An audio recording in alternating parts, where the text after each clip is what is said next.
Hello, ladies and gentlemen. Welcome to a GeekVerse review. I'm the Clown Prince of Ghouls, Trastel, and I'm joined by...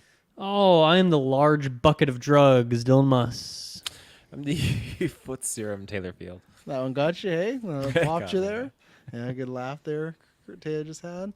Yes, ladies and gentlemen, we are here to talk about Fallout, the Amazon series.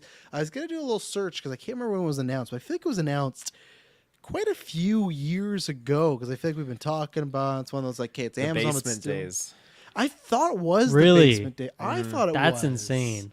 I could be wrong, but I thought it was the basement days when we just got the announcement. That's Let's like see if we can- 2016. You think it's been that long? Yeah, I'm pretty sure. I remember it was a sunny day. We're sitting in your room there, Dylan, and I remember the news just came up. We're talking about it.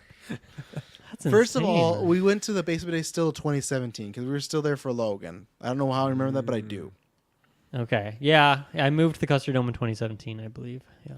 Yeah, well, it might be hard to find, but I'll look into it. But it's been announced for a while. We did the review and stuff, but yeah, we're here and talk about Fallout. If you've not watched it all, because obviously dropped it a binge style. Amazon's kind of all over the place with their series. Sometimes they do 3 at a time, then the series. Sometimes it's weekly. Sometimes it is a binge because they did this with the first episode of Reacher and first episode of first season of The Boys too. So I don't know what their plan sort of is here. We'll talk about the pros and cons of that.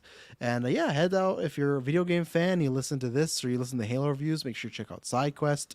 We just did a very fun one. Check out even for the opening segment. I had a good time there. It's inspired an originals conversation coming up too. So yeah, that was a good time with me. Kirkland was there for a minute and then he bounced. No, I'm joking. He was there. Right, Taylor? Fucking God. I don't know anymore. Yeah, and then if you like what we do here, there's tons of reviews. We review weekly shows like X-Men. Soon, Star Wars has a show coming up. There'll be a bunch of movies coming up, retro. So lots of good jazz. Taylor, where can they find everything we do? Ladies and gentlemen, with your internet connection in the search bar, GeekVerse.ca is our home base. GeekVerseCast is our Twitter. GeekVerse is our Facebook. Yeah, everything you need to know is down below. Audio, video, Patreon. Head over to the best way to get every single episode we do ad free. You can get episodes early. You can get exclusive episodes. In about 2 weeks or so, we'll be doing another After 9 where you can call in and talk to us. So lots of good stuff on that Patreon feed, including a nice RSS feed. Download it right into your Spotify, Apple. They have a whole list. Just look it up. But I know those two are the most people are using, right? So I usually save them last because he's paused, but I'm gonna start with Taylor Field because he's like. The least Fallout affiliated with anything because Taylor, I think you've dabbled in some Fallout, but I don't think you've ever purchased a game because I know classically for the Fallout 4 review you just sat there the whole time while we reviewed it in the basement days. And I do remember that. I don't think you picked up 76, so you don't have a big history with this. But how was your time with the show? Obviously non spoilers and your thoughts. Yeah, so I mean you pretty much landed my experience spot on. The only Fallout game I ever purchased was Fallout 3, and that was back when I was a teenager, my first job, and I had tons of money, and I was just blowing it on video games. You had tons of money. What job were you working? I was working at a movie theater, paying no rent, and I was just making making money. So I was going to EB Games, selling drugs on the side. No, I wasn't saving. I should have saved it. Yeah. I was not wise. I was in EB Games every day buying games. I remember every day. Oh my god, every day. Working at the movie theater was at the mall, and EB Games was next door. Oh my god, yeah. You're not alone. There's so many movies I bought at Best Buy, but I didn't even need to. Like I like Game of Thrones. I want to be like complain, like, man, these seasons when they come out, they're like $150. Here's Travis just slamming down that debit card right after high school, it's unlimited rough. Money. You're like, yeah, I can buy it. I gotta live rent free, so I get you. But yeah, so my experience was. Yeah, Fallout 3, and I'm pretty sure I maybe have played a little bit of New Vegas, but the one thing I do remember is I booted up Fallout 3. I got out of the vault. I think that's how it went, and I went out exploring this building, and I just got fucking annihilated. I thought, you know what? At this point, I was already pretty seasoned. I was seasoned in Elder Scrolls, and I thought, you know what? I know what I'm good at. I know what I enjoy, and that's playing Elder Scrolls. So I went back into Oblivion. I didn't really ever kind of like look back into that world, but I've always been kind of interested. Go ahead. Are you disappointed that Todd Howard said they're not going to make an Elder Scrolls game? I was very surprised he Elder Scrolls movie show. Yeah. No, they announced that too. They canceled everything. We got the trailer. Don't fuck with me on that game. No, he just outright said no. We're not going to do that. Are you sad by that? No, I think that. I mean, I would be happy. I'm just surprised he closed the door so quickly. He's like, I just think Why? that's a big thing to tackle, and I'm totally okay with just immersing myself in the world of the games for that. I don't need a show. If I want that kind of excitement, I got Lord of the Rings. I'll just put that on. But I think with this, yeah, I never went back to it, and I've always though kept tabs on it. I don't know the lore, I don't know all of the stuff, but when Fallout 4 came out, I was interested. I enjoyed the memes and just seeing. I watched like game clips and whatnot of other people playing it, so I've definitely had a little bit of interest in the world. And then Fallout 76 came out, and I've just kind of like piggybacked from the shadows of that. So I'm definitely familiar with some of the things. To find piggyback from the shadows, what were you doing? Well, I'm not actually like upfront talking to people about it, but I'm definitely like He's piggybacking from the shadows. piggyback from the shadows. Obvious. But getting into the show, it's cool to be able to understand and be familiar with certain things, but there's still so much that I am definitely not proficient on. So I'll be relying on you guys to shed a lot of light for this. And I think that again, where I come from in regards to Halo, being very stingy about that, I am curious where you guys are going to take a position on this. With For anyone who listens to our Halo reviews, do not expect me to have as much knowledge on Fallout as Taylor does on I Halo. do all day. I'm not signing I've up been for looking. that. You know how many more games I've played than you, Taylor? 2.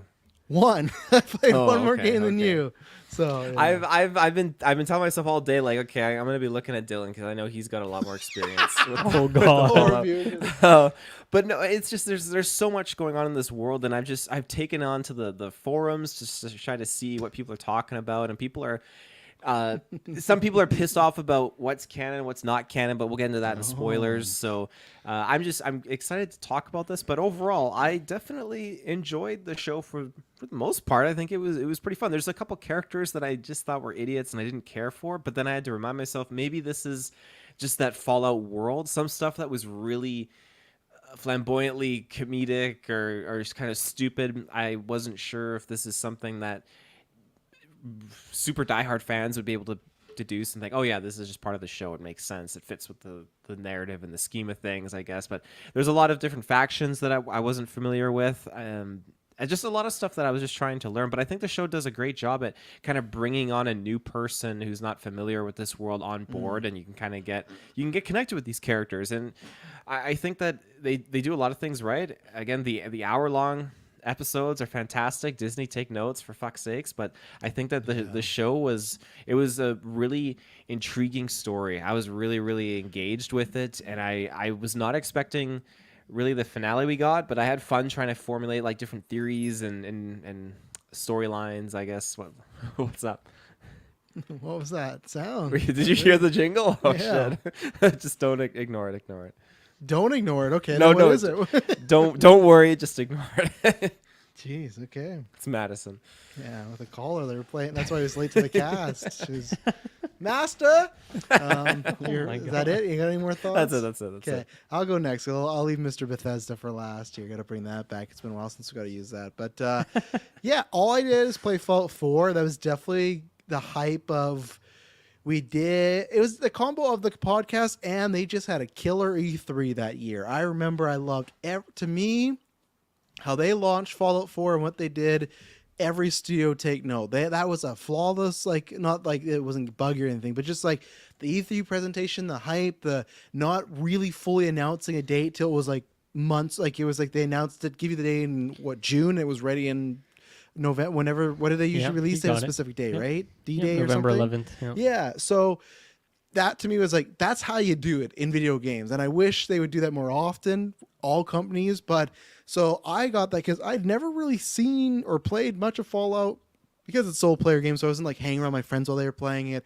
Had never gone on my radar. Most of Bethesda stuff hadn't at that point as well either. So jumped in there, loved my experience there. I've always wanted to go back and do 3, and that's probably on my list first, or New Vegas, because I always talk about how I love Fallout 4. People are like, oh, but yeah, it's just like another version of 3. So I'm like, okay, well, 4 is that, then what's 3? So I love the world. I love the wasteland. And to Taylor's point, I do really enjoy the character and the, I won't say slapsticky, but sometimes tongue in cheek sort of humor and vibes they have, which I think the show does carry over at times, which I was happy to see because I never saw the second trailer, but the first trailer I remember being pretty serious. And I was like, this isn't like the Fallout I necessarily want. This is coming from the one game. But even if you look back at everything with Fallout and the promotion for 76, with the what's the guy as a Vault Boy and everything like that, right? Like just in general, it's not like Deadpool levels, but they have some very mature comedic things that I enjoy. Where Elder Scrolls didn't have that, Starfield didn't have that, right? Bethesda always has some kooky stuff. But Fallout,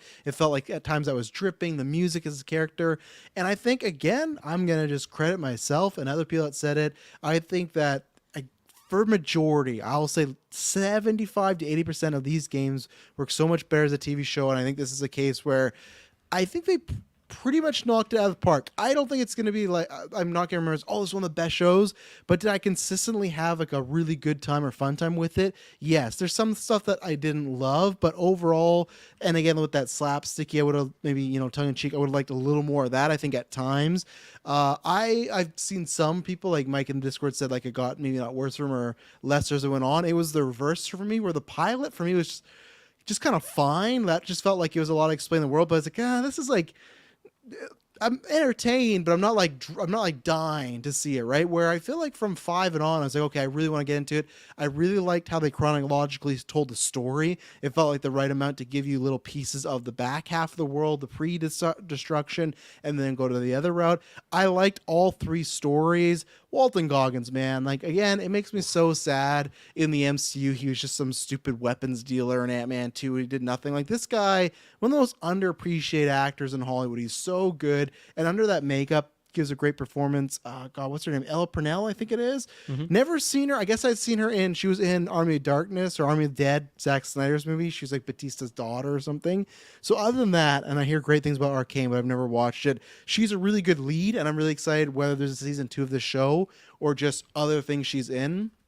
I'm excited to see her career go. And I liked the guy and the character to play Maximus. We'll get into it more, but I actually liked that developing story because I think they did do a good job giving you moral gray characters. And many of them were doing things that you didn't agree with. Thinking, that's kind of shitty, but that's kind of Fallout as, that's kind of shitty. So and I'd say probably the best thing is, other than, like I said, I want a bit more humor, I felt like the actual world, and as far as iconography, all the way like the way the computers look and the typing, to just like everything you'd want from the video game, they put that in there, but it doesn't feel like a new person has to know that stuff. It's like, this is the world. This is the way the world works. So I thought their world building was really great. You saw lots of areas from for certain areas that I had seen in Fallout 4. So no, I think this is up there with, I'd have to look at it because we've gone some, but at least for video game adaptions, I think it's like a top 5, maybe top 3, because I think it's Last of Us and then I have to work my way down. But I think they did a great job. And the best thing is this ended and I wanted more. It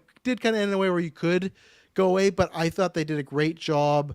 And this is one thing where there was a lot of mystery box stuff. I do think they shot themselves in the foot and they shouldn't have been a binge. I think this could have got a lot more traction, and it's being watched. I can't remember. I think the Soma numbers are good and everything, but I think unfortunately for them, which I don't know why, I'd say at least half of these episodes end in like a cliffhanger-y sort of way. And I feel like when we were reviewing or people talking about, you would have had conversation the whole week of what they're going to do, but you get that answer in 30 seconds, especially in those later episodes. There's some big cliffhangers, and you just got to wait through the credits and you'll get your answer. So I think some shows you can do a binge, but I think they missed a big opportunity here. I think the mystery box element would have helped it. But yeah, I really enjoyed this show. I have, some maybe cons, but nothing huge, nothing that really took the show down for me, acting, story-wise, telling a few little critiques. But yeah, that's my thoughts. So I throw it over to Mr. Bethesda. Mr. Bethesda. Yeah, I guess my background, first of all, Fallout 3 was the first one I played back in the day. Not right when it came out, but shortly thereafter. Really enjoyed it. Always been more of an Elder Scrolls guy, but really liked jumping into Fallout 3 and then Fallout New Vegas. Played a lot of that game, and that's the one that's always been my favorite. I think I've done like 3 full playthroughs of that game. There's so much RPG elements to that, different factions and stuff. Travis, that's definitely the one you should go play. New Vegas is the one you recommend? For the RPG elements of it, the story stuff, it's definitely the best, the cream of the crop there. And then, Fallout 4, really enjoyed that game as well. played some Fallout 76, played some Fallout Shelter, and then sometime after playing all those games, I've like gone back and checked out Fallout 1 and 2, but they're so old, and like old PC Yeah. games are so hard to just even know how to like where you're supposed to click and stuff. So I've just like barely dabbled in those. But yeah, for me, it's mostly New Vegas, which I love so much, and then I'd say Fallout 3 is my second favorite, and then I like Fallout 4 as well. But yeah, I was really really impressed with this show. I think for me it was mostly visually. This show looks fucking amazing the whole way through. There is like maybe one or two points where like there's some bad looking CGI or something, but it's like, you know, in 8 hours of TV, Yes. like only having that The TV, amount yeah. of bad looking stuff is really impressive, and it really brought the world of Fallout to life. So I really appreciate that part to it. Travis, kind of what you were saying there of like I also was like not super invested in the first episode or two. It took me a bit to really Yeah. get into the story, get invested in the characters, and I think it's because there are a couple storylines that were either really slow or even by the end I didn't necessarily love, and we were spending time with them, I was a little out of it. And then unfortunately for me, like the very ending, like the last half an hour, there's a lot that happens in the last half an hour of this show, and some of it is really cool, and I'm excited to break it down. Other stuff, like this show doesn't really have like an ending. Like it's very much like, all right, season 2, let's go. Like there's various storylines that are just not even like, they're not even cliffhangery. They just like don't have any sort of ending to them. So of course I'm a little on edge of how I feel about that. Maybe I just got to sit on it some more. But for the most part, the rest of the show, like the other, 5 or 6 episodes kind of in the middle there, I really enjoyed it. I think for me, it kind of, with that video game format, taking it and like almost playing this show as like, here are different playthroughs of people in the wasteland, which is great, where you have like Lucy, Ella Purnell kind of playing like your classic like vault dweller, like you going out to the waste for the first time. So that feels like very much like a game experience. And then Walton Goggins feels like a really cool like RPG run I would do, where like, oh, I'm gonna play some cowboy ghoul type, which is really fun. And then having someone kind of focused on the Brotherhood of Steel, because that's always such an interesting faction. Eventually getting the NCR in there too. So that's interesting, even if you don't follow them as much. And then just a ton of different vault stuff. Like I think we see 4 different vaults in total, right? Maybe. And then, getting different information about each of them, and kind of following like Lucy's brother, and he's on this whole other storyline through these vaults and stuff as well. So you get a lot of different locations and different characters and different setups. And I, just from the lore perspective, really enjoyed a lot of it. I love these games, but I think I mostly love it for the atmosphere, as weird as that sounds for a game that has a dire atmosphere. I just like bumping around and doing random stuff, and so I'm not necessarily super deep on the lore, but there was just a lot of like familiar types of locations, whether that's just like the Super Duper Mart or the Red Rocket, things like that. But then also like this setting is fun and new. Like they haven't really, maybe in Fallout 1 or 2 or Tactics or one of these other random games, they are in California and like the beaches and stuff of California, but for the most part, like this is a new environment, because Fallout 3 is in Washington, New Vegas is in Vegas, 4 is in like Boston area, 76 is what, like West Virginia, I think, right? So this is like a fun, new, different setting, and it's a pretty classic movie setting as well. So to see some like iconic places with the Fallout lens on it is really cool. So yeah, overall I was really impressed. I really had a good time with it, and I definitely hope we get season 2, because there's a lot of storylines here that are left wide open, and I want to see more of them and see where they go. One thing you said, I can't remember what you said, but it triggered a thought in my mind, is I think something that Last of Us didn't do, but that's for a good reason. It's always tough with these of how do you capture the magic of a side quest in a movie or show for a video game. Yeah. I think this is the best example. If I get them for same thing, Sonic, that's not what it's designed for, right? But when we get other TV show ones, I think Witcher at times did that well, but this is the best example show so far of your character or one of the 3 characters will bump into some funny situation, and they will intertwine them into the story, whether it is for the actual main story or just like a character moment to learn more about them, right? It's not just here's a random action set piece because, well, we want to have like cool side quest stuff like they do in video games. So here we go. It's like everything kind of informs something else. So I thought they did a good job of anything would happen. You wouldn't know, okay, is this going to lead us to more on the main story, or is it going to be something that's just off the side, a fun little beat? But they never just felt meaningless, which was good. And they created, I think, like Fallout, lots of good kooky characters along the way that you would bump into, like the doctor or that ghoul we meet later on in kind of like episode 3 where he's having a tough time needing some medicine. Like, but again, that goes into the Walton Goggins story. So I think the side quest aspect that was very, very well done, and it's because it's a hard thing to like it's hard to transfer something so specific to video games to a movie, because we've Yeah. talked about it so many times in other shows we review where that could happen, but we're like, oh, that was a waste of time. Like, just cut that scene out of there. You don't know where. I don't think that was here. I think that fun stuff was good to have, and it all worked. So There, this isn't a spoiler, but Uh-oh. it's a good line, and I think it piggybacks off of what you're saying, Travis. Thou shall get sidetracked by bullshit every goddamn time, and I think that they, if you know, and that made me laugh, and I think to your point there, Travis, that the different side tangent stuff that kind of just unfold in the story, even if it's really minor and it adds to an overarching narrative later on, like there's a few of those moments, I think that it's all very intriguing and it's really engaging. yeah, and I think they choose it right. Like, I'll get into spoilers, but there's a certain character that they could have did like a bunch of side quests with, and they didn't. They just did one, and then that character kind of went away after that. And I was glad because like, this character's fine, but I also don't need like a bunch of stops with them. So I think they used it sparingly, and again, how they told how he got to the bombs and everything. I think they did a very good job, because if you would have told that chronologically, I don't think people would have been on board with the show. Like Last of Us did that a little bit too. So I think with video games that works. And yeah, anything else non-spoilers before we break this down?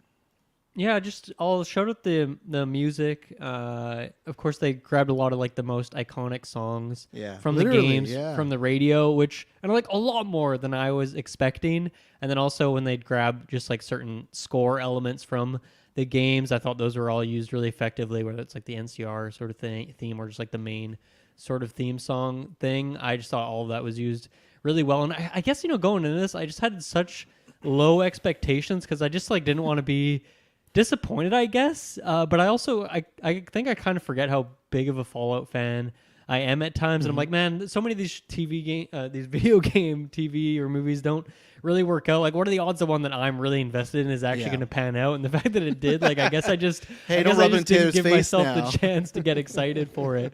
So I guess that blew me away. But yeah, just getting some of those songs in there too. Like, that's such a big part of Fallout for me, is like that music, the radio. It's a huge part of it. So to really get all of the favorites in there was really fun to see. And I'm probably going to be blasting those on my Spotify pretty soon here. The video game I consider the greatest story of all time, Last of Us, because it's the greatest HBO show. Your Fallout, you love Fallout. Yeah. That Laura, you get that great show. Taylor, it's all about the post-apocalypse. Maybe that's the throw line here. Taylor, you love Halo. You got that great show to go with it. Love Halo. We're living in the heavens right now. Cheeks. 2 seasons and going. More seasons than Fallout or The Last of Us. So that's true. So, yeah, it was cool. That's something I didn't know Amazon was doing now. When you pause it, it lists the song, and there's literally they take a whole track from Fallout 4. There's 2 scenes back to back where the song was listed from Fallout 4, and it had the video game art and everything. So they literally just took like songs. So it's like that's what I love too, where they adapted the game and did things for the fans. But if I don't think my mom's watching Fallout, but if she paused it, she's not gonna be like, oh my god, like I don't know this was the music. Like, it's there for us to appreciate, and then it just blends in for everybody else. But for even myself who's like a little knowledge, you go, oh, that's really cool that they did that. They didn't have to. So again, I guess Jonathan Nolan, but he didn't showrun, he directed a couple. But the 2 showrunners there, I think they did it. If they didn't love the games, then they had people around them that definitely did. Like whoever was in this room, they had passion for, and that's what you want, right? You want people to have passion for these things. So absolutely. Yeah. Halo Season 3, Taylor, Redemption's coming. I'm telling you, it's gonna happen. What's the next one? Before we get into spoilers, what's the next one? Halo's a lost cause. What's your next is it Assassin's Creed, that Netflix show that they announced 10 years ago? You need that one to hit, right? I would imagine. I would like it to hit, but I don't know. I mean, what other video game adaptation shows are on the horizon? Well, I can't think of any. I'm just saying in Sonic, general. No, I was just Sonic. Saying, I'm definitely I'm putting above Assassin's Creed and Halo at this point. I'm looking forward to Knuckles. Okay. We'll return back to some other time. It's a longer conversation. I thought it was an easy answer, but it wasn't. We're going to get into spoilers. So if you've not seen it, because like we said, it is binge style, come back. It'll be sitting here on the GeekVerse feed or the review feed, because it's sometimes easier to find reviews of TV shows, everything like that, because they're all right there. So we will be right back. And we're back. So I actually want to start kind of go character by character. And I want to start with the ghoul because I feel like that's a good way to kind of get the origin of this world. And he does, I can't remember what his real life character name is. I'll have to look it up. But he has Cooper Howard. Cooper Howard. Yeah, he's a movie star, very Rick Dalton type of vibes in the world and stuff. But the first episode, I don't think I loved, but I loved the opening scene of he's been paid to go to this birthday party because he's a big star and he's doing these things with these kids and like, oh yeah, I'll take a picture, do an autograph, and he's there with his daughter. And then there's just this mini conversation of how you can tell the difference between a bomb of if you put your thumb up and it's small enough, then you run. If it's bigger than your thumb, then don't bother because you're dead. And then I love when the bomb goes off and she just says, whose thumb were you talking about? Because clearly it was bigger than hers, right? So I thought that was very endearing for him. And just overall in general, I think for the first 4 episodes, he for me was the highlight. Because what I loved is in the flashbacks, he seemed like such a good person and a caring dad, husband, everything. Might seem like a little arrogant and cocky, but never seemed like a bad person. But then in the Wasteland, he just feels like a bad person. I was surprised how just kind of mean-spirited he was because I thought, oh, he's just going to be the badass outlaw character. But he beats up our main character, who is a female, multiple times, cuts her finger off. He goes just to sell her. Like, if she doesn't save herself, he just sold this innocent woman. So that's what I appreciate with the moral grayness, that I feel like his turn was warranted. And I actually appreciate how just down the line, he's just a man on his mission, gonna stop whatever.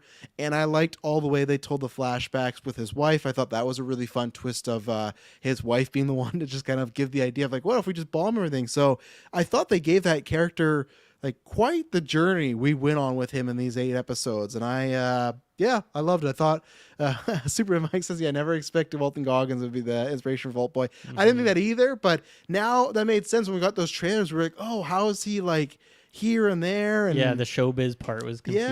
Yeah. So his story, I really have no cons. I thought it was very fantastic, and he just acted his ass off. 3 hours in that chair every day for makeup. So good on him for doing that. That's a brutal role. I was constantly amazed at the nose specifically on it and how they pulled that off. I don't understand the logistics of it, but they nailed it. So I don't know how you have a sunken nose like that and it looks when good, you bring back Red Skull, Marvel, hire this team. And Goggins, bring Goggins back to do the role instead of Goggins. Yeah, absolutely. Yeah. No, I thought the opening was really great. I mean, I love any zombie or post-apocalyptic thing. Like that scene of like shit going down is always really fun. I think this one there was like more bombs in this one area than I expected there would need to be. California ate it. They looked, there was like 15. It was really like 6, but still it's like one nuke should be enough, I think. Yeah, but it was devastating. But I love that it's at a birthday party because that's just such an iconic part of the Fallout 3 opening is like you're going to your birthday party and everyone's giving you presents and stuff like that. So did I say presidents? They're giving you presents. George Bush Jr. here. Hey, kid. So I thought that seemed like a fun little shout out to the game in that way. But yeah, I think it's such a fun character dynamic where, you know, we have multiple characters. Now we're full of spoilers here. Like we have some characters that are clearly have been like cryogenically frozen, and that's why they're alive 200 years later. But for him to just be kept alive because he's a ghoul and he's just living on this radiation. So think about that. Like from where he was as this good guy to all he's lost and everything that's happened, 200 years of just being just this savage kind of ghoul or like getting towards that point is a pretty like devastating kind of setup for the character, but is also really engaging. There you go. The nose was the only CGI part, which makes sense because that was a damn good nose. But it looks very well done. Well, they did a really good job with the CGI then. Yeah, like overall, the whole package of it. It doesn't stand out because we have that sometimes, right? Where it's like real life and CG and you're like, you can see the mix of it there. So I think they did a really good job there. Yeah. But yeah, and then I think his storyline, because for the longest time, I didn't like, where are we going with this? Like, we're getting a lot of flashbacks of this. We spent a lot of screen time with that. And, part of it is just like to humanize the character in terms of showing you hanging out with his daughter or kind of meeting his wife or hanging out with her. But then eventually where we go with it, I think is devastating in like a whole different kind of way. And like the stuff he has in the final episode, the flashback stuff there, I think is all really good. That's a part I really enjoyed about it. Just chills. Chills. Yeah. The devastation of like finding out what his wife is willing to do just because Vault-Tec is so fucking evil. Yeah, and I just love that idea of him like being a cowboy in like as an actor on TV and then like becoming that in the wasteland for real is just such a fun turn.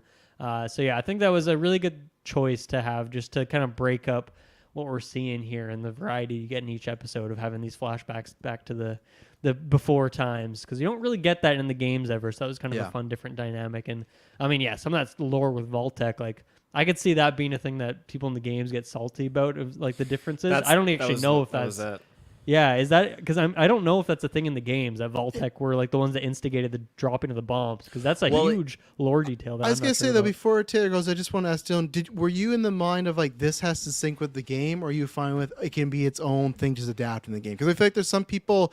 One of my friends told me, "Oh, it takes place 7 years after Fallout 4," but I was like, I wasn't even thinking like it has to line up with what we've had before, so I didn't have that mindset going in. I mean, it's there's a couple angles to it, like. That's where if you pick a different setting and you're picking new vaults that we haven't been to before, I'm like, yeah, do whatever you want, because, it's just a different place in the wasteland and you can reference other things, or there's certain things that'll kind of be in common. For the most part, you can kind of go and do your own thing. And so it doesn't bother me one way or the other, and I'm not super lore head anyway. But yeah, when you come into like big Vault-Tec lore things like that, like that's crazy. That's a huge plot twist. And once again, maybe that is a thing in the games, and I just have never stumbled upon it because I'm not reading every computer terminal, I guess, that I'm hacking into. But yeah, like that, I could see something like that. I don't know, bothering lore heads, I suppose, if it differs from what they're used to. Yeah, well, go ahead, Taylor. People, for what I was reading, it seemed the other organizations that were in that meeting, I think there were certain timestamps that they weren't a fan of, and certain people in certain leadership roles within those companies. I don't know. I'm not familiar with the only one I recognize is companies. Robco, which is like, where a lot of the robots and shit are We have like a robot built. that can deliver milk. And so that's like a classic place in the games. You'll go to like a Robco facility and there's like high level robots there you got to fight, and you can get some good stuff there.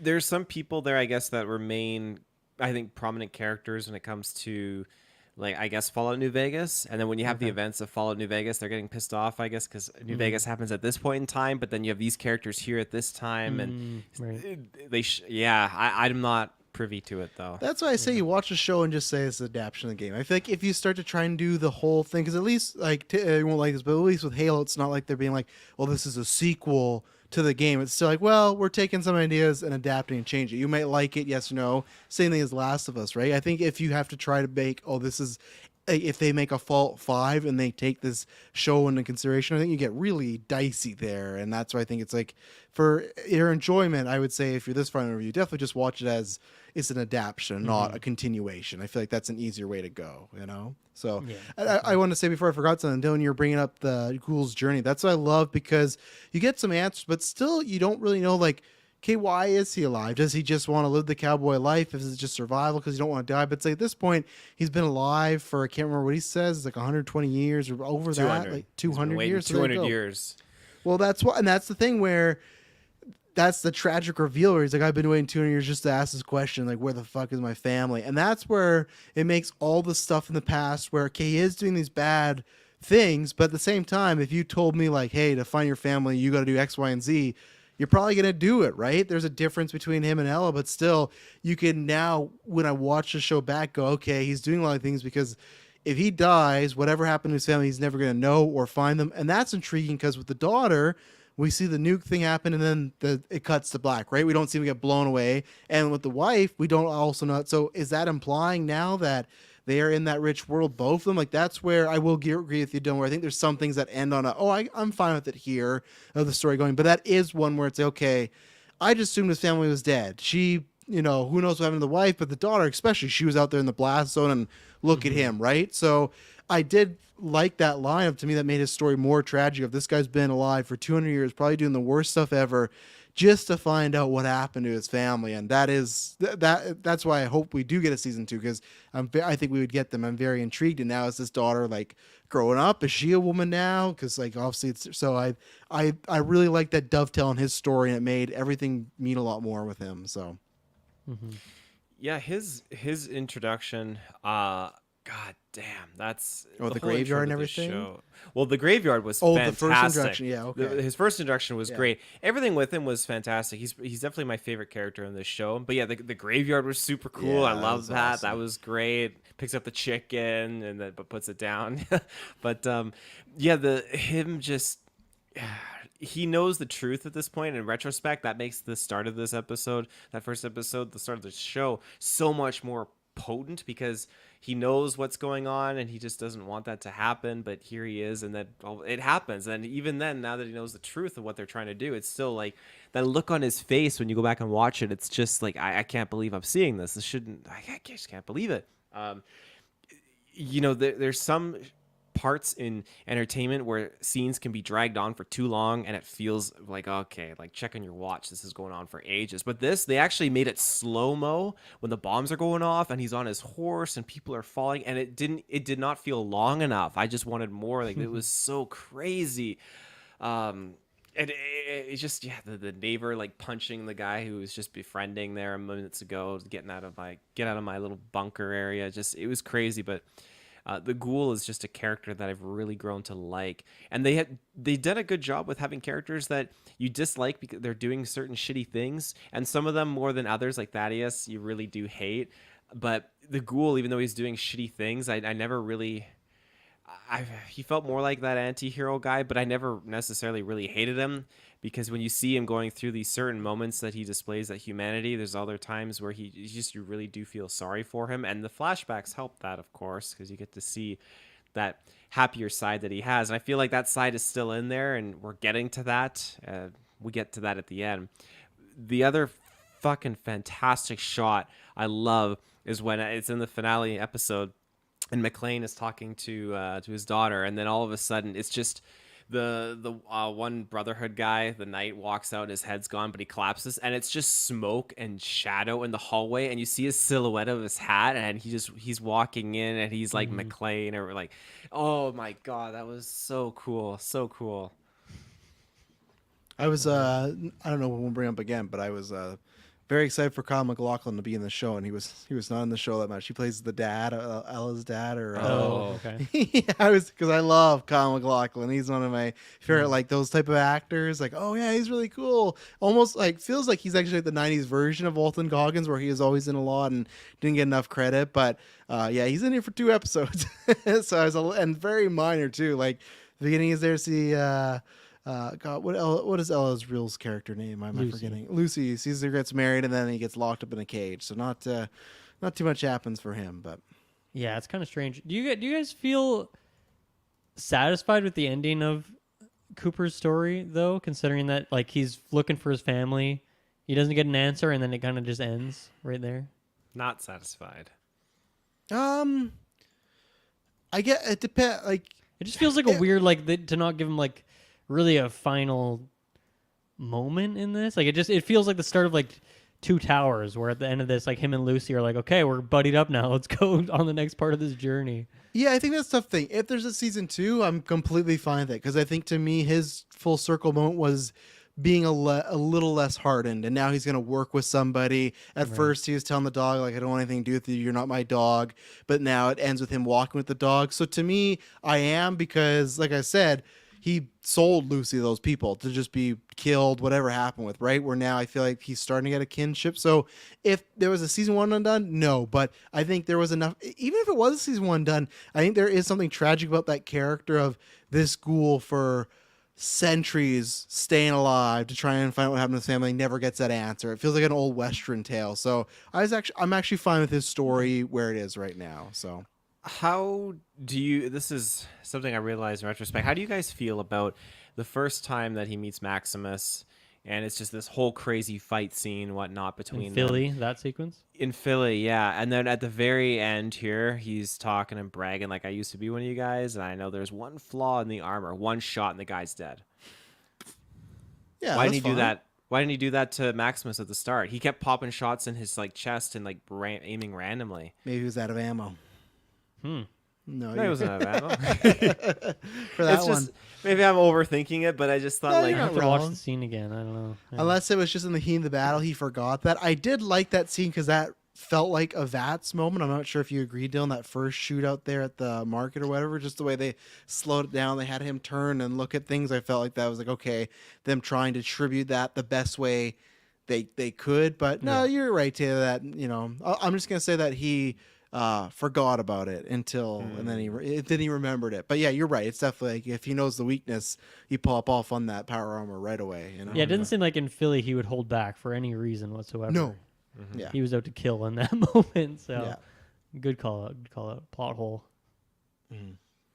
Sorry to ruin it. No, that's okay. It is a cool scene though. I like when he says that guy just gets popped off. But is there anything flashback wise? Like I know the ghoul come, but anything specifically about his journey we want to tackle right now while we're here on him?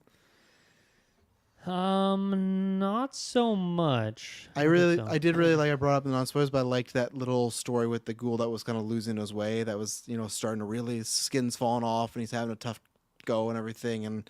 Like they put him out of his misery, so I enjoyed that. And I really liked when he got into that facility where he sold Lucy, and just the amount of whatever that juice he needs, he's just like, oh yeah, going into. And that's what I was gonna ask. Do you think it's one of these things that obviously he was about to die, but do you think if you were to pound those all in one day, like would that make you good for 50 days, or do you think it's something you have to have every day? It's like good for the next 5,000 years. Well, that's what I was wondering. I mean, he was still still like inhaled it again later on in another episode. Yeah. So clearly that wasn't the case. I think he was just like. Kind of a waste then, you're abusing a lot of it. Then save it's it true. up. I don't know what it is. Like I don't know where he is going to get more. Obviously, he had run out in this situation, but you'd seem like he would want to savor that. But yeah, well, they were. Yeah, maybe he felt like he couldn't carry it all, so he might as well just suck back as much as he can. Yeah, I guess he's going to get over encumbered if he carried all of it, so he just has to consume a bunch of it. Yeah, he put a bunch in his hat, so at least he definitely took some for the road. But yeah, I just good for him though when he got on there. Big jackpot moment. I felt good for him. That's like when you get a loot from a good mission. You're like, oh yeah, this is gonna do me good for a while. So, what do you guys think about that ass jerky that he put that guy out of his misery? But I'd have to taste it to let you know if that was a good decision or not. But gross. You can't hey, in the wasteland, you can't let goods go bad, right? You got to use them. So if ass jerky's gonna get you by, it's gonna get you by. I also really liked that scene when. He went to that like family's house, and the dad and the son come home from doing some like the metal detecting. And the dad's like not sure where his daughter is. Thinks that Cooper might be just eating his daughter in that moment. But then to just shoot the kid at the end of the scene, he justifies it by saying that he doesn't think he's gonna let him go or not rat him out, that kind of thing. But the brutality of that, he's just completely savage guy, which to me is very fitting for the world of Fallout because people are just awful in this world. And I've definitely done a playthrough or two where I'm just similarly just as evil, where I just slay everyone like for no reason whatsoever. So it felt true to the games in that way to have a true evil character. It did. I was surprised that he seemingly killed the guy, though. I thought he would have maybe just shoulder or kneecapped him. So that's something where our character maybe is loosened up a little bit, but he's still going to murder people. So I wasn't sure how to feel about it, but that to me fits for what Fallout, like you said, Fallout is. It's always these type of situations where you meet characters, you never know what's going to happen, and you can have to end up murdering somebody. So I don't know if he had to murder him there, but there's a precedent for it. So let's talk about some vaulters. Let's talk about Lucy there. So that's how we get the Walton Goggins thing, and then we go down. Most of episode 1 is about they're in Vault 33, right? That's the one they are in? 32? Yes. Yeah. Or 33 is their vault? 32? Yeah, She's 32 is for the she's Raiders. getting married to someone from Vault Yeah. 32. Yeah. And her dad's from 31, and then they do go to Vault. It was 4 or 5, right? That we'll get to. That's like kind of the weird vaults. Oh, I forget the number, but Yeah, I think Vault 4. That was 4. Vault 4. So yeah, we meet them. You kind of get the life. That's where you're getting a lot of the like, hey, this is the the vaults, and this is your life, and you have to. And everyone has like a certain type of, I guess, intellect. Not to make it sound like they're dumb, but they're just on a. Their personality traits are all very similar, right? They are different in their own ways, but they live a certain lifestyle. It's very catered and everything. And the plan is you get to see some of the system where, okay, they marry other vaults because eventually, if you're in the same vault with a bunch of people, you will start meeting other people, whether they're cousins or siblings, so you can't be doing that. So you kind of have to mix the pools up. She's going to get married to this guy. They do get married. She gets in a room and he just takes his clothes off. But then the finale of this is, and that's where they at least double down as far as giving you a big big ending, it are revealed that these are raiders that have taken over Vault 32, and they're just there to like raid and pillage the whole 33. It doesn't go that route. Lots of people die, and then just a lot of things do happen in the first 2 episodes. But what do you guys think about? We'll get to Mesa, but Lucy as a character is like Dylan, you said, she is kind of she of course has a personality, but I feel like the first few episodes especially, she is like acting as like a conduit character, much like we have, where it's like, okay, you can put some of your what you would do isms in here, because she's kind of not a clean slate, but the closest you could do for a TV show. Yeah, I mean, I think generally, like in the vaults, like everyone's just very overly chipper, to like a fake degree, and like Vault Tech is trying to orchestrate just like the perfect society in that way and keep everything hyper positive. And especially when you find out that like all the overseers in these vaults in particular are all part of this like pretty much cohesive company, but it's more of like a cult over anything. So I think it makes sense that everyone kind of bleeds together and is similar in that way. But I think it is fun to watch her break open as it goes along and see more of what the wasteland's like, but then still brings like her very just like happy-go-lucky, thinks everything can just be resolved in a peaceful way. But even just little things like when she first leaves and she just sees a tumbleweed and like blows her mind, like she doesn't understand like what she's seeing there. But yeah, I honestly, I was so impressed by the visuals of the vault. Like they just made these massive sets and they felt very authentic. And so I was very happy to see that, because it could have just been like little camera angles in like little hallways that they made or something. But I love that they had this whole like farm area with this fake like Truman Show level wallpaper going on. I really liked all the stuff that we got in the vaults there, and just seeing these different dynamics, that she was like banging her cousin, but then she's like, okay, we can't do this anymore. Like this is not sustainable. Good for long term. Yeah.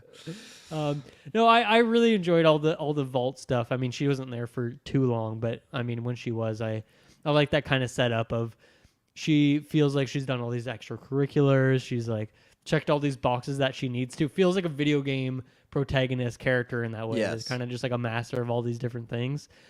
She's ready to get hitched up and do the next phase of her life with this other, I forget the name of the other girl, like her blonde friend who is just about to have a kid. Stephanie?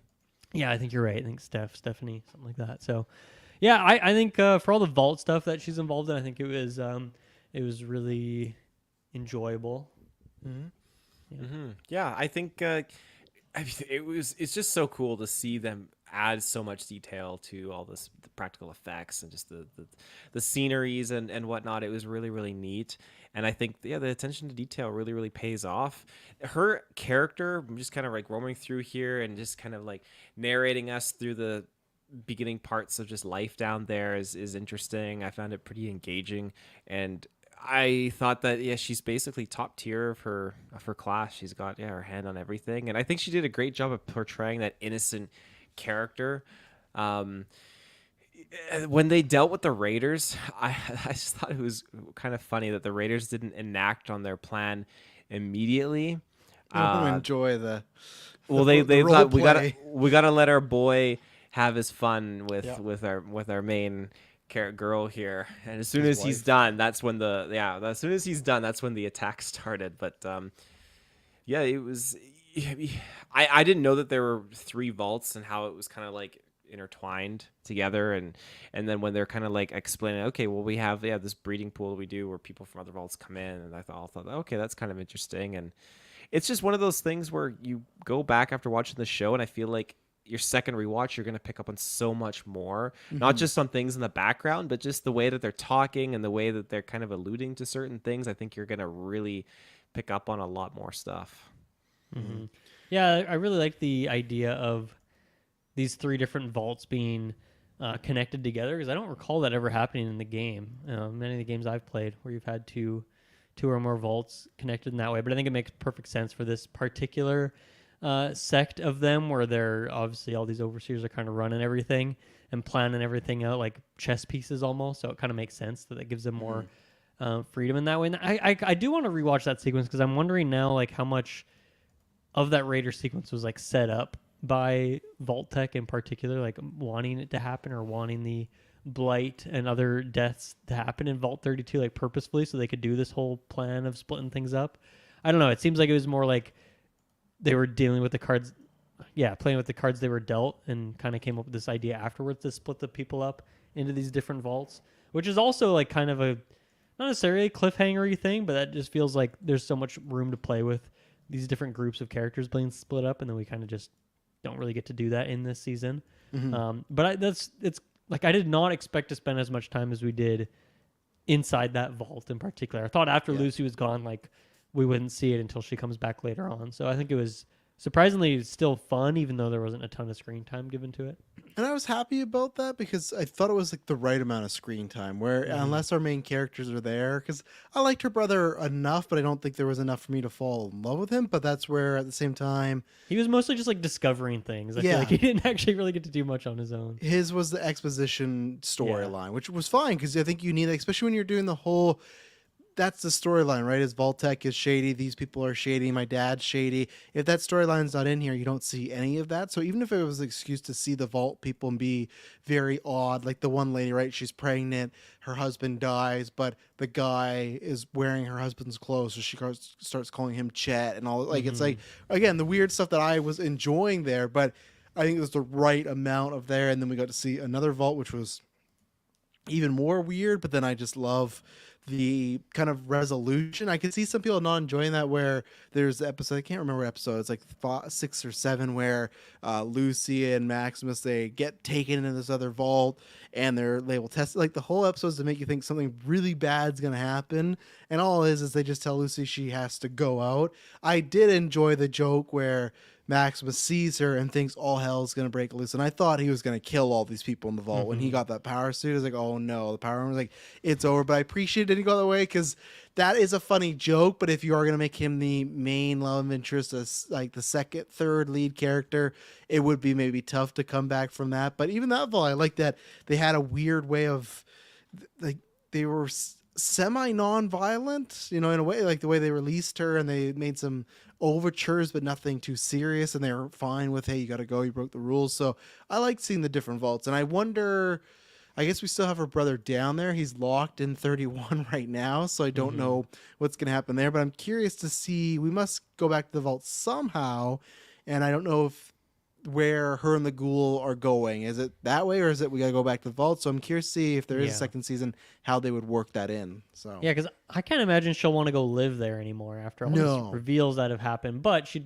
does still have her brother there and other friends that I'm sure she'll want to reconnect with and stay in touch with, which I don't know how viable that is to keep opening these vault doors over and over again. But yeah. It just even made me worry for their safety, right? Like, hey, this is what's going on. And maybe that's how her brother gets out. If she's going to go there, no one's asking about her brother because they just assume the split. Maybe someone can lie and say, oh, he did get sent to 32, and 32 just assumes he's over there, right? And I thought that was an interesting dynamic, too, of that's how you find out the splits. And, Betty always seemed a little shady, so. That's true, yeah. Let's take our next ad break, and then we'll probably talk about some more stuff, so we'll be right back. And we're back. Sorry, Taylor, you didn't touch upon Lucy completely yet. So is there anything more specific you want to talk about? I don't think I have anything.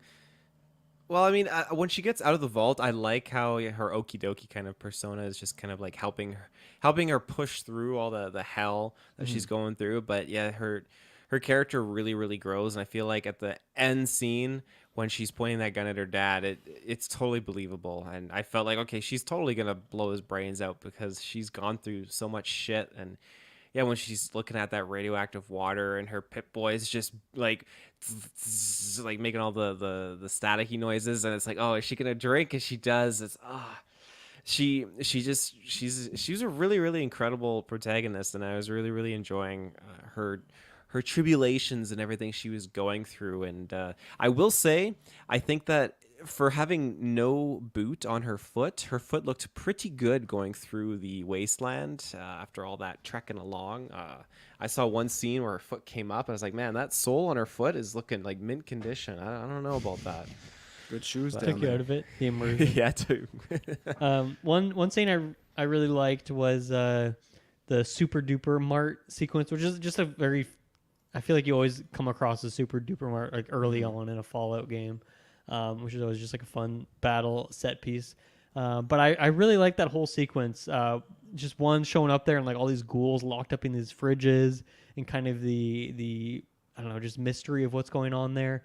And then I just thought that robot was so funny. I forget what if it had a name or what you would call it, but the robot that like took her in was going to do this autopsy, but the way he was talking about it was just like very hyper positive. But I thought it was a good action sequence when she destroyed it and took over and got those two bums on the couch to open up the cages and whatnot. And then obviously that's when Goggins came in and did the rest of it. But I just thought that was a great moment for her to kind of be this valiant hero. So I don't know. She just became more and more badass as it went on, as she realized how vicious the world is out there. Mr. Maximus, Dylan, let me start. How did you feel about that? Because I feel like when we had talked on a Call of Duty call, you're like, I wasn't sure how I was feeling about that one. So how did it end up going for you near the end? That's the Brotherhood of Steel. He is set up in an interesting way because he's sent on a mission, but we don't really know if we can trust him because he may have lied and hurt some people again that mission. We learned some things go the way, but definitely to me is like if they did Star Wars Force Awakens with Finn, but Finn was like a really pathetic character. That's like, exactly how I felt. Yeah, very pathetic. Yeah, I think he was definitely my least favorite of the trio, I guess, if you want to put it that way. When it was all said and done, I've never really found the Brotherhood of Steel that interesting in the games, to be honest. So I think just in general, getting any of those scenes wasn't super captivating. And by the end, or as we got deeper in, it was interesting to see the way their society is set up and their belief system. And I did enjoy it to some extent, but I don't know. As a character, I just found he was a bit too flat for most of the show, and there were certain moments where he shined. Like I don't know, some of the comedy around him like being in the armor and then like getting that new recruit guy, I forget what the term was, and they like brands him. Just like that whole sequence was quite, yeah, like I like that, like the voice that he had with like the very low voice was very funny. Yeah. I Say something loved, nice about him. Say something nice about him. No, something bad about him now. yeah, I loved it when he was in Vault 4. And it was just like getting so used to that cozy life. And yeah, you kind of are thinking like, oh, what is this? They're going to trap him or something. I thought like, oh, they're going to lock that door behind him. But no, they were actually just being kind. And I just love that he was like, you ever heard of oysters before? And he's just like watching TV. And what he's watching on TV is just like a waterfall. Yeah. That's the whole show. It's just a waterfall, but he's just loving it. He's in his popcorn. robe. He's in his slippers. So I found some of that stuff to be pretty funny as well. So I think he definitely had his moments, but for the most part, just, I don't know, wasn't the most captivating character to me. Yeah, it's funny. At first, I was because I think with Fallout 4, I did pick the Brotherhood of Steel as like my faction with. But I remember I think I just did that just because they had more perks for the power armor, and I was like, I need that power armor. So, I was happy we didn't spend much time there. I was not intrigued by the brother. It's not like the vault where it's like, oh, I think we spent the right amount. I still want to see the vaults. I did not need like, let's check in on the Brotherhood of Steel side characters that he was around.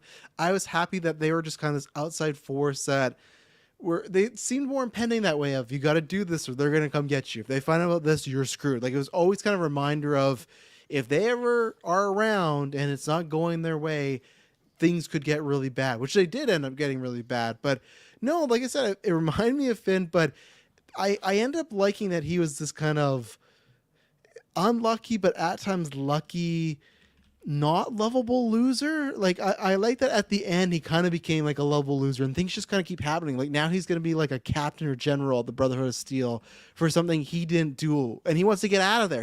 Before he wanted to be on that mission, be Steel. A couple days out in the wasteland means with other people, he goes, no, this is not what I want to be. It ends the exact same way as Force Awakens too, right? Where he gets knocked out and Rey, aka like Lucy, is saying goodbye, I'm gonna find you. Like it's the same story, but this is like the pathetic version. Even when he was in the vault, like you said, the waterfall, I enjoyed that for that episode, he completely flipped of like, no, I'm good here. I want to stay. They got caviar. That's like a warm shower. Before he was against sex. Now he's like, no, let's have sex. Like he was completely flipped. So I kind of like that they almost every episode kind of showed like, he's a bit of a loser and not like a cool loser. Like he's just a loser, but he's kind of lost. I think I didn't buy because he was actually for the first 4 episodes, other than I guess Goggins, but I was most intrigued by him because they wanted him to be likable, but he kept doing these things. Like at that point, we thought, oh, he purposely got his like other soldiers' friends like hurt or infected, so they couldn't go out. So I'm like, well, that's a shady thing. He killed Titus, who was an asshole, but still like. He killed him. I don't know if that was fully deserved. He kept doing these things. That were was like, deserved. That was deserved. Titus was sending him into the cave to like go check it out, go see what's going on. And then he like turns and wasn't he Titus was like fuck, fuck, fuck, like running away too. Like he did, but also for the point, Titus was like, just shoot it. Like Max this whole time had a gun, just sat there. It's like watching, and that to me was a great like video game moment when Titus is running away, like fuck, fuck, fuck. I feel like that happens to us when we're in Call of Duty, like oh fuck, man, I can't ping this or anything. Like yeah, I think those are called the Yao Goi. That's a very like classic kind of early high level enemy you'll encounter often. Yeah, and that felt like a fun video game mode. So okay, it's debatable, but still, he could have just left him there. He didn't have to full out just kill the man. So he was just doing multiple things that were like, this is really shady. So my point is, I don't know if I fully bought where she says, come back to my vault. I love you. Not love you, but it's this whole like, I'm into you speech. And then he reveals these things he's done. But she goes, oh, well, I threw acid into an innocent man's face today. She did that because these people kidnapped her and she thought her life was at stake, where I felt she kind of just easily forgave him. I felt it was like a nothing sort of point. I'm not saying we needed a whole storyline of her being mad at him, but I thought that was kind of clunky, the turning him into, oh, now he's like going to be a good guy, because they made him so making some errors at the beginning. So I think there was some issues I had with the writing of the middle portion of the character, but I did like that certain things. And I like that also too, he had like a military meathead thing where, to his credit, when they had that standoff, I really liked, where he lies about having the gun and she's like, we are armed, and and then she goes, oh well, they aren't armed, and he's like, they're lying. So it's like, even though he's kind of a goof, he has some military training, and it kicks in at certain points where it goes, okay, no, this is the situation. So it's like a book smart versus street smart sort of thing. So I ended up being very intrigued by him, and I liked, like I said, the last shot of they find with that dead body, and now he is going to be this top leading guy in the Steel, and that has to be even worse now, because now eyes are going to be on, you'll be leading stuff. So I ended up really liking that character, which at first like, okay, why is this character kind of here? Bumps into Lucy, has this problem. I liked the few adventures we got with his side, like the trainer guy or apprentice guy, and I like that he just fully turned Thaddeus. on him. Yeah, Thaddeus. He turned on him the second he found out. Took the power core, left him for And dead. his foot, oh god. That Oh poor my foot. god, yeah, not looking too good. But Taylor, how do you feel about Maximus? I feel like as judging, you just said Titus deserved it. This is like this is how I picture Taylor would be in the Wasteland. Like Maximus. This is Taylor. Where also certain situations you just know, oh, you got to do this. I wasn't a fan of him at the start. It took a while for him to grow on me as a character. There were certain moments that I did enjoy, but yeah, I just felt like he was just making so many stupid decisions at the start, but you can attribute it to his lack of experience out there in the field. I mean, he was living in Sandy Shores, which was this haven, and then it turned into him just being a squire, right, for the Brotherhood of Steel. And so he hasn't had a lot of immersion in the world until he goes out there as this squire to Titus, I guess. So Yeah. I thought, yeah, he became more interesting, but I was getting frustrated with his stupid decisions that he was making. I didn't like that he would leave the armor alone all the time. That really bothered me. Because people are gonna rate it, but I like that he was able to like teach himself, learn, and yeah, when he was fighting off those raiders at the start, when they were trying to break his armor down, he has his hand in backwards inside the suit, and then he like crushes the guy's skull. That was pretty cool. Oh, So yeah. he grows on you as a character, and I'm happy about that. And yeah, he's got this relationship growing with Lucy as well. But yeah, I think the Finn is a great example. That's exactly how I was kind of feeling, but he's just much more like few tiers below Finn. Yeah, I'd say a few. I don't think this guy would ever become a Jedi. That's, No. have that sort of fortitude. I did like one lore element with that character is that to him the bombs fell when he was a kid, which at first when you first see that you're like, wow, like the Brotherhood of Steel like really indoctrinating you into this and just like completely falsifying what has happened in this place and like really kind of brainwashing him in that way. But then to have the reveal later on that the bomb did fall at Sandy Shores when he was a kid, and that part of it was real, and they Brotherhood of Steel just kind of took that information and used it to like twist this reality for him in this backstory, which I think lends to like understand why he is kind of a doofus at times. Like, Yeah. obviously, if like they've haven't corrected him on that information, like what other stuff are they specifically teaching him? Like, what kind of, I don't know, teachings are they giving them other than just like indoctrinating about Brotherhood of Steel, teaching them basic combat stuff, and then sending them out to do like very specific missions? Like, it kind of makes me feel for him a bit more in that way, and it is a tragic backstory for him as well. So I really liked all the stuff around Sandy Shores. I thought that was a really cool bit of story that we got there, which once again just shows like the brutality of Vault-Tec as a company. But I think it was cool that it tied in his backstory, connected to Lucy's backstory, and that she was there at some point too, which is kind of, you wonder if they ever bumped into each other as kids or something potentially. I don't know if the ages would work for that, but really cool stuff all around. Yeah. His just to touch upon his squire Thaddeus. You hate him at the start, and then you come to kind of like him a little bit, but then you hate him again. He's talking about he used to be a shitter on like a compost farm, and that's why he's kind of like a bigger guy. It's just a weird story. But yeah, he's just what a weird fucking job. But yeah, his foot got fucked up, and dog is trying to like eat his foot and all that, and so he puts the dog in the cooler. But yeah, when he trusts the like snakeskin oil guy, I think that's what the The snake oil doctor guy. who was trying to kill himself like a moment ago. yeah. like how he had introduced the doctor is he has a rifle up his foot or a rifle up his mouth, and he's trying to shoot it with his foot, and it doesn't happen. So it's like, oh my gosh. But And speaking of feet, that scientist's foot, like in that little shoe thing they put on him, which is just like a saw trap that like digs into his leg a bit more. Yeah. That was savage. I was so when Wow, they pull up, feet like, what are they gonna do here? And then say, oh, that's. I don't think I've there. seen anything this R-rated in a while, so it kind of shocked me at times to just see some of these heads getting crushed and feet and legs. And all this. absolutely. But Thaddeus, like I read people talking about how ghouls don't regenerate like he did, because you'd see Howard's finger would have regenerated, but it didn't. So people are speculating. Oh, I wrote this down, that he's not a ghoul, that he is something else. I wrote it down. He is a super mutant. And the doc gave him that would something make sense. called I like a that. forced evolutionary virus, which is something I guess from the games. Oh fuck.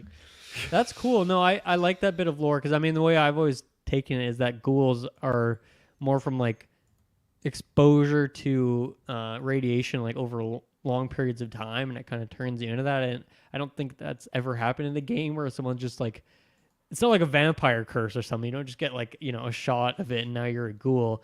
And now that I think of it, like I can't recall ever seeing like the origins of someone being turned into a super mutant. Now, obviously, it doesn't look like a super mutant yet, but maybe that transformation takes time where you'll turn into this huge guy. So that would be cool, because I was expecting that a couple different points when there was that one, I think it was Lucy's brother was like watching something on a screen.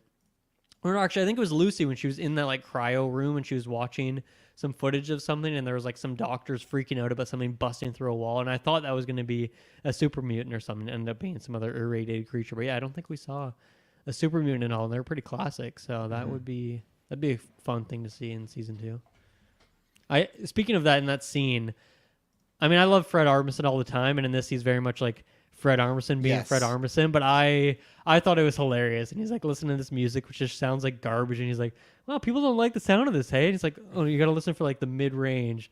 Yeah, right there.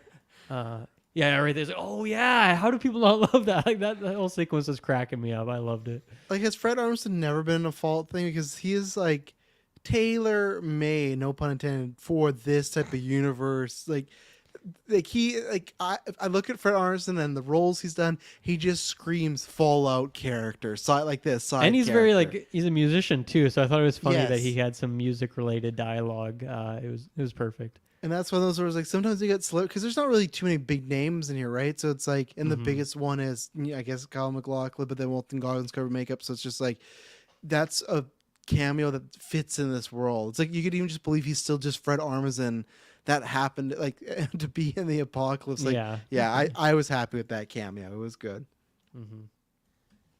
My last one is here. What do you guys think about? We talked about a little bit about the reveal of Vault Tech being the ones they kind of were debating about how to get people in the vaults, all these things about what should they do about the future, and their answer was, well, why don't how do you sell someone on you might get nuked, you might not get nuked? How about we just nuke it and kind of end the war, right? And that's the way where the idea is we're going to nuke everything, have these people in vaults, and then once things kind of level out, you go up there, start anew. So you just start the world over, right? But then, oh man, you just start the world over. I think there was like a new one. I think I saw. Hang on. Oh, is there? Oh, I saw Scott dude on. Oh yeah, look at that. Hearts. You can do hearts. Nice. Pretty good. So yeah, just start a world. But the problem is their plans. I guess not everyone dies because some people get radiation. Some people find a way to survive. So, and there becomes obviously the factions. All these things go wrong. So really, their nuke plan didn't really work. They said their whole answer is time. So they're just gonna keep trying to outlive the people that eventually go up Right. there. But yeah, that was the big reveal that they dropped the nukes so they could stay on there. You got a bunch of people up there, and we got that reveal with Lucy's dad was a part of it. We got questionable de-aging. That was I'd say a questionable CGI weird, thing. yeah. It looked like to me, which I don't know if it is, but it looked like an AI de-aging where it was something's really off with this one. Just even in general, it felt like a video game cutscene with a live action, but Lucy mom found out some of this stuff, went to the top. He didn't like that, so pretty much he left her for dead. So we get reveals that he's a bad guy. He was cryogenically frozen. Death of her mom. Her mom is like a ghoul skeleton over there, still alive. So they Devastating, yeah. they flew a lot on us in the last 10, not last, but in that 10-15 minute portion, a lot of reveal. So I think you almost could have spread some of that out, but there's a lot to it, a lot of twists and turns. Yeah, no, I like I mentioned before, I really like the twist of Vault-Tec being the one to kind of take the first strike and initiate some of these nuclear warfare to create their perfect world. And I think the idea too that they just have I think it was in 31, right? Yeah, where they had all of these still cryogenically frozen people. And so like even if their plan doesn't take immediately, doesn't work right away, the idea is that like, well, we have a ton of people frozen here and we can just keep you know starting afresh, starting anew, and naturally it's never going to work, right? Because they're going to lose people or, a certain overseer who is unfrozen and currently has the power is going to want to take all of it for themselves. So clearly it's such a flawed plan, but obviously it always was. And I think that's what makes it so fun and as a gray area. And I think it is like, I don't know, it's hard to believe that anyone would be so evil, and obviously it's like corporations bad. And this is like the worst form of that, I guess. And it's hard to believe, but like also Fallout is very over the top with its humor and its characters.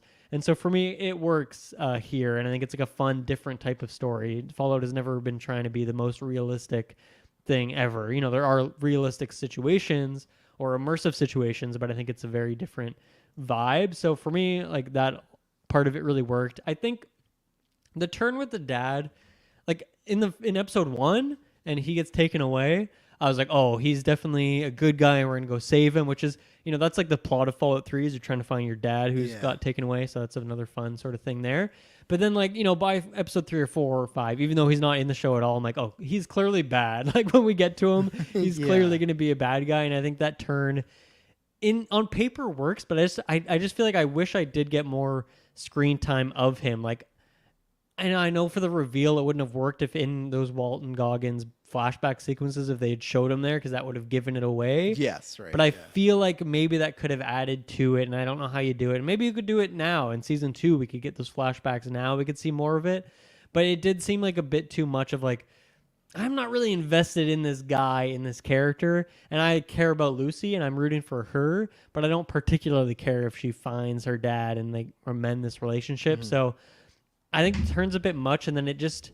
him like floating away in the power armor is like a bit too cheesy for me. Saying that, knowing that there's a ton of cheesy stuff that happens in Fallout. So I think it's like, it ended up working like 50-50 for me. But once again, the idea of Vault-Tec being just this super sus company, I think is really well done throughout this show. I think my other like highlight of that is when the scientist, he's just giving up hope. He's like, you know what, just take my head. He's like, I just took a cyanide pill, which is the most that humane was thing prompt. that Vault-Tec has ever built, and I love that line. He's like, it's quick, it's harmless, and it tastes like banana. That was like peak Vault-Tec propaganda. I loved it. Do you think with her dad, because I think one thing is a lot of times she tells people, well, I'm trying to save my dad, but that's just it, right? It's just like a line. There's not much there. I wonder if you even could have done, and I don't know if it's a pro or con, flashbacks, but with him and her together, not flashbacks of him when he's younger, Yeah. but more just to learn about. No, I feel like that would have Yeah. added a lot to it, and even Why do we care help about maybe him? do something for the brother too, give him more, Yeah. or like make us care more about the mother, who we just kind of. Yeah. Like, she is in the show eventually, but it's like, it's weird that they don't have those flashbacks when they clearly cast someone in that role, and she's, I mean, I don't know if she has much dialogue, but Yeah. she still exists, so I think they maybe could have done a bit more there. Yeah, because it's just like I said, she talks about her dad a little bit, but not too much because there's just lots going on in the world, right? She just didn't have time just to sit down and say why her dad's like a great guy. You know, we could see some of that. So I agree. I think it's a little clunky. You could have used a bit more time. I was fine with the Vault-Tec thing. It didn't like I was like, okay, I kind of felt it was going that way. But it's interesting of what like Vault 4 I don't think knows that, so it's interesting who knows what exactly, right? It's just Yeah, Vault 4 is a really weird case where they're like, reestablished there later on, and they have like this. They look up to Moldova as like this cult leader, but she doesn't even care about that. and they were doing big interesting. experiments because women are giving birth to like piranhas and stuff, and people have Right. fingers that scene everywhere. was savage. Yeah, so I feel like they're a vault that went wrong, and they just like Vault-Tec was like, just let them be by themselves. Like they just gave up on them a long time ago, you know. So, Taylor, what did you feel about some of these ending twists?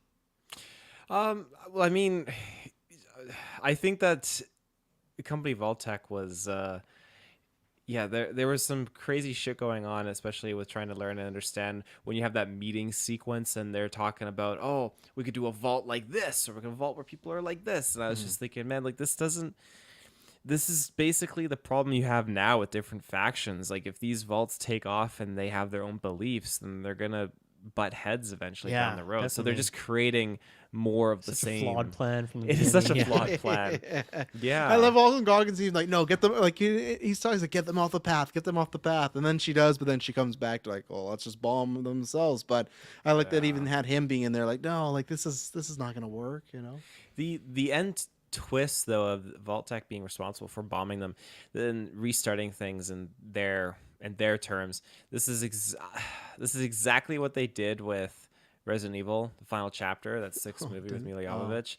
And I'm sure yes, of course, I don't know if Fallout did it first or whatnot, but yeah, this is the same thing. The Umbrella Corporation was like, okay, we're putting all of our Umbrella execs in cryo, and then we're gonna nuke the surface and do like the virus, the T virus, and we'll come back on our own terms. It's exactly the same thing. So I thought, well, this is kind of lame that they did it, but I kind of like this a little bit more because Vault-Tec. Maybe it was just the way that Fallout told the story better. I appreciate it, but I'm interested to see more though with Goggins' character though, because with this ending like this, and that's where you were talking about earlier, Dylan, just how we felt with his story. If we were satisfied with where it was, and McClane just jet firing out of there, but him we saw him with his daughter last at the beginning of the show when he left, and then I'm assuming when they hinted at alimony that maybe okay. He heard the conversation in that room when he was eavesdropping, confronted his wife, and then they got separated. He didn't know when this plan was going to happen. His wife obviously didn't tell him. Maybe it happened sooner than they were expecting because I feel like his wife would have had the kid with her to put her in the vault. There's more to that story I want to know, and I'm assuming that he's probably racing to a vault entrance to get this kid in there, and they wouldn't let him in or something like that. I'm sure. So that's kind of the only thing I'm stuck on. But as for everything else, Moldaver's dead. I feel like okay, well now the Brotherhood of Steel has this fusion technology that they can pretty much do whatever they want with, and hopefully they make the right decision. And it's up to Maximus to make that decision. I'm very curious what he's going to do. Maybe he might just put a TV in every person's hands with a waterfall playing. I mean, who knows what he's going to do. Yeah, check this out. Just watch that and the Cooper movies over and over and stuff. So, yeah, hopefully the Brotherhood still, because he has that Dane person who is not the greatest because they just I feel they lied about getting her. They make them like say, "Oh yeah, Maximus is Leo right away," but hopefully he'll maybe curate some other friends that would help him make some better choices, or that will help him out in there. I don't know if that'll be a choice though. His choice might just be trying to get the hell out of there, right? Because he didn't want to be there, and he wants to be with Lucy. They do. We forgot to mention they do kiss it there, like at the end, and say they Yeah. want to get together. So.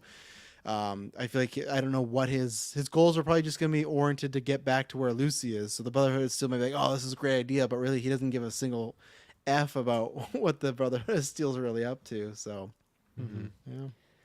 A couple other things. Well, first of all, that ending sequence, I didn't really love that Maximus was just like knocked out, and then Lucy just leaves. It was kind of weird. It was just like, it seemed like a little sloppy the way that sequence was done.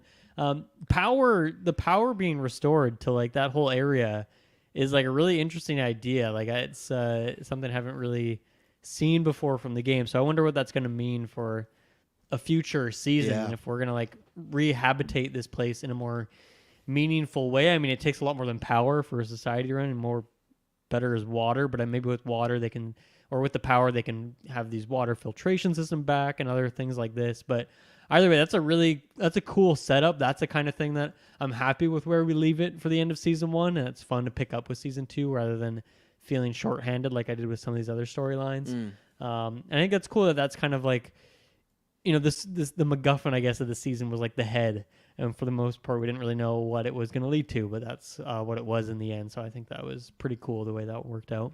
And then, I mean, I guess we also got like a tease of like New Vegas at the end of this. Yeah, I was surprised Which, 'cause I know the helmet. I never played the game, but that like on the cover was kind of iconic. So Right, and just looking out at the Is the city strip, there, right? the strip. Yeah. So obviously that's my favorite follow game. That's very exciting for me, but also timeline wise, I'm curious where that would line up with things, because I think that's where this show can shine, where there are crossover elements or story lore things with the games, of course, but for the most part, it's its own characters, its own story.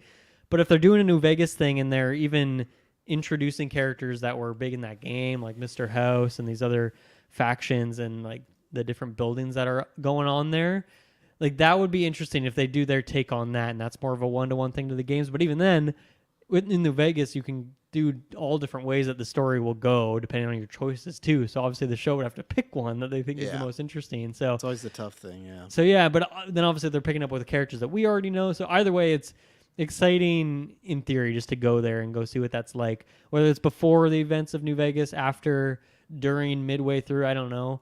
But that's exciting for me. I'm excited to see. Hopefully we do get that season 2 and we can go there. Yeah, it was a fun tease, and I am curious to see if that would be throughout the season, if there would just be an episode where they go to that location and you meet with those characters, kind of like what we had with Vault 4, right? Where there's a cliffhanger, there's an episode with them, and then you move on, right? I could see them doing that with the New Vegas crew or aesthetic and stuff. So, are they going to get something there? Or that's where the Ghouls family ended up, right? Is in New Vegas, like who knows? So, Right. yeah, I thought that was an interesting tease.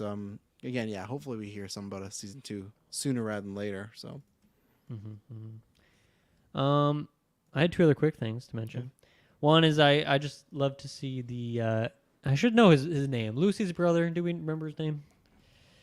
Anyone have the IMDb like open? the character name or the actor name? No, the character name. No, I'll find out. Yeah. Anyway, the brother. I mean, yeah, he was the exposition machine. I thought he was fun to follow around though, to get all that information, and particularly when he's in the overseer Betty's office. I like when he's hacking into the terminal just to see that, because it's like one-to-one of the games. There was like Norm, yeah, removing the duds and picking the right word. I thought that was fun, and then also I really like that sequence when the Lucy gets the head, and then the head gets taken into the water by that creature I've never seen before, but had like the fingers in its mouth. I just thought that whole sequence was really fun, and that was a great creature they designed for that. Was just good classic nasty looking Fallout stuff, so I was into that. In my search, because I forgot I searched it earlier, so it was in a different tab. The show was formally announced in 2020, so it was 3 years after the Basement days. But maybe we just talked about the idea. Yeah, 2020. So Right, yeah, because I figured it must be like Fallout 4 was the biggest game in the series by a large amount. I think guess maybe makes just sense. during the Fallout 4 we talked about that you could do a great TV show with Fallout. If you were Right, maybe, to listen yeah. to that review, I bet it's in I should there, go so- back and listen to that review. That would be interesting. Yeah, I would love to hear what Taylor would think. I had some good thoughts. Yeah. That's all my notes, You said you had two things done. You said about the I brother. did the hacking and the creature. Okay. Those Right, two. yeah. Yeah, the creature I was happy with they showed. I think that's the lightest part when you are as far as the CGI, it's tough because I think they did a good job of trying to make them in water. Because a few times where lighting, it shows it there, but I think the amount they use those type of monsters is sparingly, and I think that's a good idea. So, Did I feel anything else? Oh, let's see. Do I have anything in my notes? I at first had a pretty crazy theory, but it was debunked. So I'm not going to go into that. No, well, what was the theory? What was the theory? Can't just bait us with that. I originally I'm not gonna started go into to deduce that maybe Betty Pearson, the former overseer of 33, was actually going to be Goggins' daughter all grown up. Oh, But not the case because we see her, a younger see her, her. in the office, in those last episodes. But I was starting to think like, okay, maybe this is actually the daughter. I mean, spoiler for Fallout 4 here, but I mean that's like the plot of that game is that you're looking for your kid who was, frozen at the same time. And then when you go find your kid's like a freaking grandparent and you're like yeah. a little baby compared to them. So that would be something that the games have done before. So And they're a little shady because I had to kill my. very shady, yeah. The I leader killed of the my kid. Institute over there, yeah. Killed Yeah, him? Oh, I did. Jesus. He went down a bad path. I just had to do what I had to do. Okay. Yikes. Well, I'm just saying. No, if I you- mean he's an evil fucking guy. yeah, Oh, like okay. like I wouldn't How want evil? to. Define evil. I need to know why we're killing this. I'd have to play Mass it again. But he was pretty genocide evil. evil. I'd say like Oh, okay. like let's kill a bunch of Hitler? people. Not as bad, but like Hitler's mini that's Hitler. like the peak of evil, but Yeah. Yeah, Like, you of put it course, out he there. has some sort of pitch where he's like, well, X, Y, and Z, this will be great. But you're still like, there's a lot of, like, the where he got to, you feel like there's a lot of different routes where you could go. And he doesn't have any wiggle room on this. It's like, no, this is what we yeah, have you're to not gonna do. listen to reason. Yeah. So it's like, let's He's your talk about elder this. now.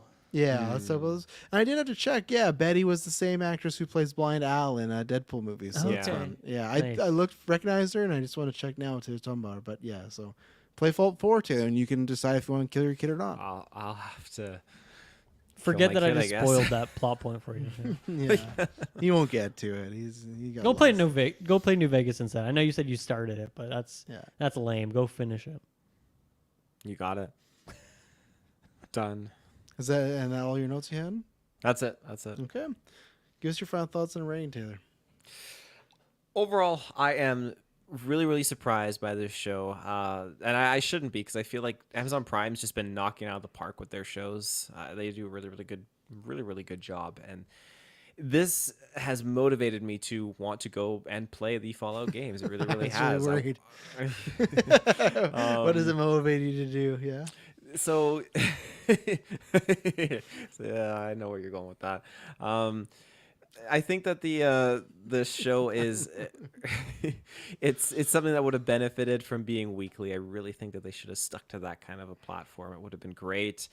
But here we are. We've gotten through all the episodes, and I think that this show will benefit greatly with having a season 2. There's a lot more stories to tell, and I think that these characters are definitely worth exploring.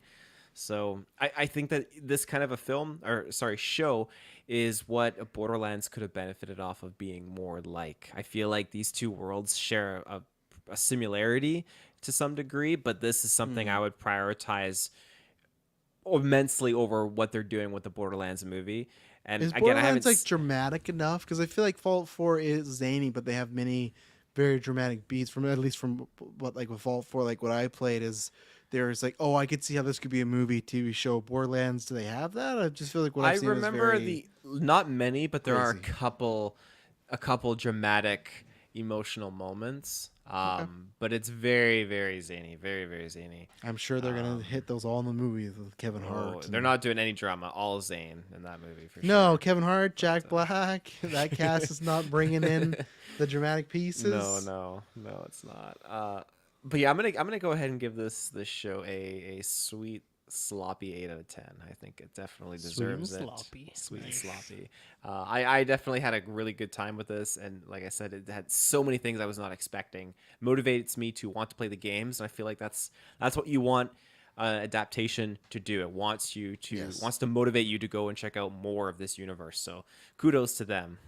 If you look at the charts of Nice. multiple places game wise, like you can see all Fallout games bumping and stuff like that. So does the job. I think they might be a little kicking themselves. So hopefully there's a season 2 and 3. So I know a Fallout game is far away, but it is like it's just kind of funny where we live in this world where Last of Us come out, not a Last of Us game in sight. That's why I keep doing these remasters, right? Like Yeah. this, when they're like, oh, we're gonna recreate it. But Still must final It's thoughts. easier.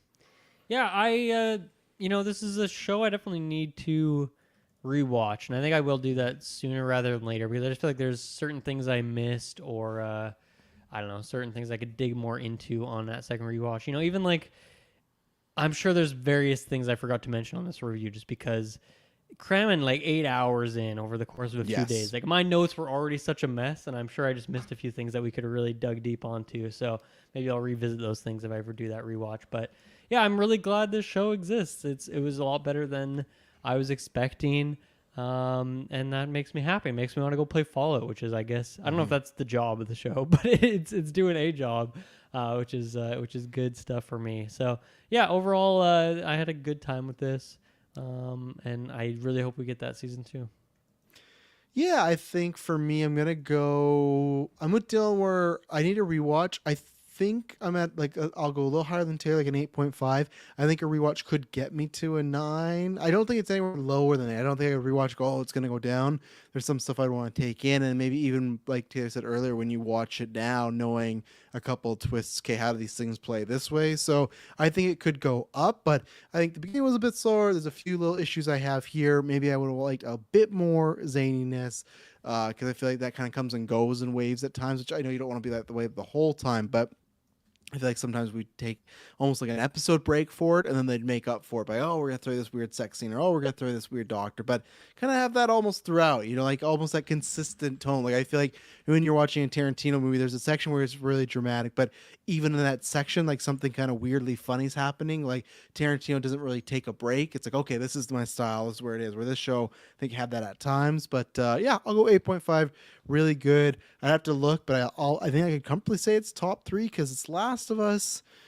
And I don't know what else is out there for video game stuff. Like I'd have to look at a list, but I feel like this is it might be number 2 for me as far as stuff that's adapted. So I'm very happy. This is a great start. Like I said, it could be even better after a rewatch, and hope we get more because I think this is a type of show too to me where it's like with the New Vegas thing. Not that I'm saying they should dive into it, but if they can nail this tone and the type of world building, like we said, in the fun side quests, I could buy we're doing a Fallout New Vegas show, or just like once these characters end, like we're gonna do new characters. Like I don't think it's so tied. Like it has to be about Lucy and the ghoul. Like you could do multiple seasons of different characters. So I think it presents itself that way. Mr. Taylorfield of GeekVerse podcast. Would it be above or below The Witcher? I think You consider that is that a video game or is that a book adaptation? Yeah, it's close to they say the book. Good point. I have to. If I'm comparing season 1, then I would put The Witcher above that. So if it was true, but at the same point, I never finished Witcher season 3. That whole Cavill announcement thing just killed me. Me and Emily got to 3 episodes and we've never gone back. I want to, but that whole Cavill's not coming back. I feel like, and you can see the numbers that show dip. So I think season 1, even if it's a cheat that it's a video game book thing, I would put The Witcher above this. But that's good quality there. So we should do that'd be a fun cast. I think do our video game adaptation rankings. We should do that. Yeah, there's not too many too that you could kind of Taylor, you can speak on Resident Evil and stuff like that. So yeah, I think that'd be a fun original Arcane's up there. That's a good one. Yeah, Even maybe though I don't play League, but maybe that's a good bread and butter once we finish our season of X. That'd be a good one to pick up for ranking some video game adaptions and stuff. Maybe we'll throw a couple in there. But yeah, that's it. Fallout. Hopefully, we will be back when there's a season 2 announcement. That could be years from now, but hopefully that will happen. Thank you very much for listening. If you have any thoughts, anything we missed, any questions, let us know. Join the Discord, which is in the comments down below. And thank you very much for tuning in, and it won't be boring. bye-bye.